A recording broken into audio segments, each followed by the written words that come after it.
Hello YouTube, Aaron here once again, and welcome back to another Blu-ray review. The other day I went to Walmart, and of course, as you can see, I picked up the Die Hard collection on Blu-ray. Wasn't really planning on buying much movies, but I went ahead and decided to go ahead and take a dive and pick it up because I really love the Die Hard films. Of course, the first one's a classic. Die Hard 2, I think, is underrated. I also like Die Hard with a Vengeance and Live Free or Die Hard. While it does have a couple of problems, and I can understand why some people don't like it, I still rather enjoy Live Free or Die Hard quite a bit. But I can go ahead and talk about the movies in more detail on another day. Today I'm just going to talk to you guys about the set. And as you can see, got the front cover art right here. You have a picture of John McClane from the fourth film. Up top it says Die Hard Collection. On the side right here you have a list of the 4 Die Hard films. On the spine you have of course again the Die Hard Collection logo with a list of all the films. On the back right here you have all 4 movies and their synopsis for each film. And the set is just a standard, almost just a standard Blu-ray case, but of course it holds 4 discs. So it is a little bit thicker when it compared to the other cases, but pretty simple. And I do like these cases. I'd rather have these more basic cases than a box which has discs and sleeves and whatnot. I hate that. But anyways, you can see right here there's Die Hard, Die Hard 2, Die Hard with a Vengeance, and Live Free or Die Hard. So that's the case.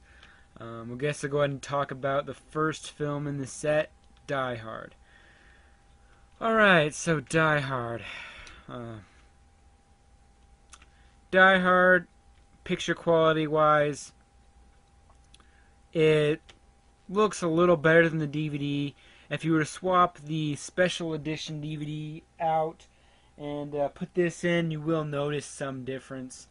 The picture is a little bit sharper, but at times is just really still soft. Color reproduction is notable at times. When John McClane shows up and he comes into the Nakatomi building and he's in the room with the party and he meets Mr. Tatagi. Behind him you see some plants and whatnot, and the roses on the plants, the color for those are really nice. The greens can stand out pretty well, and like I said, it's a little bit sharper but not too much better than the DVD. It still has some soft spots. Overall, I think that Die Hard is a better than DVD Blu-ray. While it is more notable than other movies that I would put in that category, while it is more notable, for me personally, this disc does not make it out of upgradable. I mean, I don't know, maybe it's just because I'm a big fan of this film, and this set came out in 2007, okay? It came out when, of course, Live Free or Die Hard came out. And that was 19 years after the first film, which came out in 1988, okay? So you're nearing the 20th anniversary of this film, and it is considered by many to be one of the greatest action films ever created. Okay, so you have a film of that status, okay, and 20 years later you can't give it a decent restoration, or what I prefer, a frame by frame restoration. You can't give it that. It's just, while the picture quality is noticeable, I can't give it anything else. This movie deserved a whole lot more. The sound actually sounds a lot better than the DVD, so it sounds clear. Special features wise, Okay, you take the 2-disc edition, the 2-disc 5-star collection, you take that and you take out the deleted scenes, and that's what you got. I mean, I know that those deleted scenes weren't much, but you took off those scenes. You can't even put them on a Blu-ray disc. So it's pretty lackluster on special features. The quality, while it may be notable, it's definitely not what Die Hard deserves. So, it's in my opinion, it's better than the DVD. It goes in that category. While in that category, while it's at the top of the list in that category, it's not notable enough to become an upgrade. The next one that we have is Die Hard 2, Die Harder, which you basically have the same thing. Die Hard 2, at times, the upgrade is more noticeable than the first film. I will give it that. And there are some scenes that look actually quite a bit different color-wise. This disc has a lot more chapters than the DVD, but the second chapter is still the same. And if you skip to that second chapter, you get a exterior shot of the church building. On the DVD, it looks like it's later in the day. It's a lot, it's all white because it's all snowy and it's a little dim. On here, it's a sunset. It actually looks quite a bit different. I was actually surprised. And that happens a couple of times on this disc. And like I said, there are times where it looks like a better upgrade than this. But like the first film, there are times where the picture quality is pretty soft. Real quick, there are times in both films, more frequently in this one, on the DVDs, where the picture is slightly pixelated, which you will notice more so on a bigger TV. You also notice the improvements a lot easier on a bigger TV. So just as a note, I am watching these on a 40-inch LCD. So just want to throw that out there. But this,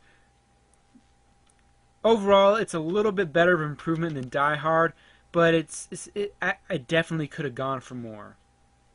Special features wise, it has the same special features as the 2-disc. And I don't think they left anything off for Die Hard 2. So, anyways, moving on to Die Hard 3. Now, this is where things start picking up. And I'm not sure if it's just because the 2-disc of Die Hard was such poor quality. If you put this movie in, this DVD on my PS3 looks pretty horrible. If you look at the reviews for this on High Def Digest, they'll say that the Die Hard with a Vengeance DVD was very heavily edge enhanced. And watching this on my TV again, I will say that's true. This 2-disc edition is definitely overdone on the edge enhancement, and in all honesty is actually poor quality. And so when I got to this film, I figured, you know what, Fox is probably just going to take this crap, and what they're going to do is just upload it onto a Blu-ray disc. And that is not what they did. This does not suffer from the edge enhancement like this film does. Okay, so for an older film upgraded to Blu-ray, Die Hard with a Vengeance looks quite nice. There are times where it looks better than others, I'm sure of it, but just skipping through the chapters on both on the DVD and the Blu-ray, I could definitely tell some difference. And there were times where the upgrade was stronger than others. And so I have to admit that video quality-wise, Die Hard with a Vengeance, it's worth an upgrade. I haven't seen these separately too often, but when I have, they run at least for about $10. And I'd say Die Hard with a Vengeance is worth the upgrade. Special features wise, once again, nothing new. It's got the features from the 2-disc, and that's it. So, finally, we'll move on to Live Free or Die Hard. Of course, it's a newer film, and you can guess without even watching it that it looks better on Blu-ray. I did watch the DVD, and it does look better. So, but as I just said, you could guess that without seeing it. All right, so compared to the 2-disc version of Live Free or Die Hard, the Blu-ray has all the special features from this, but this does not contain the unrated cut. I'm not the biggest fan of the unrated cut. You know, it didn't really do much for me compared to the theatrical cut. But for completeness sake, why couldn't they just put the unrated cut on this Blu-ray disc? It's beyond me. As I said before, each of these discs at minimum is 25 gigs. So you got 4 discs in here, a total of 100 gigabytes at minimum, and you know, we get hardly no features. You know, the features progress as the movies progress, but it's like you could have put a whole lot more. You know, being that it's Die Hard's 20th anniversary, you could have really done something special and loaded this puppy up, gave us restorations. While you did fix some stuff you did with Die Hard with a Vengeance, the first 2 look a little better, but in my opinion, not too much to be worthy of an upgrade. If you want these films and you don't have them, pick this up if you find it for a good price. I found it for $38. And I don't know, I'm not sure. If it wasn't for Die Hard with a Vengeance, I probably would have been really pissed that I bought this. Even though I'm really kind of pissed to begin with anyway. Because this is not the treatment that Die Hard deserves. If you're looking for the treatment that Die Hard deserves, this is not it. Other than that, it's recommendable in some aspects. I don't know. It's just this set gives me a lot of mixed feelings because I really love these films. Die Hard was one of the first action films I ever saw, so this Die Hard holds a special place for me, and it's just being really big fan of this. It's just a letdown of a set, even though you know I kind of knew going into it because of who we're dealing with here, but company-wise. But anyways. If you don't care about special features, yeah, you know, just that's it for the set. The movies also do have some grain in them, and I know people have complained about Die Hard, but you know, grain is part of film. And if you watch Die Hard with a Vengeance, there are a couple times where it has a good amount of grain, but really nice detail. So, anyways, guys, thanks for watching, and I'll see you later.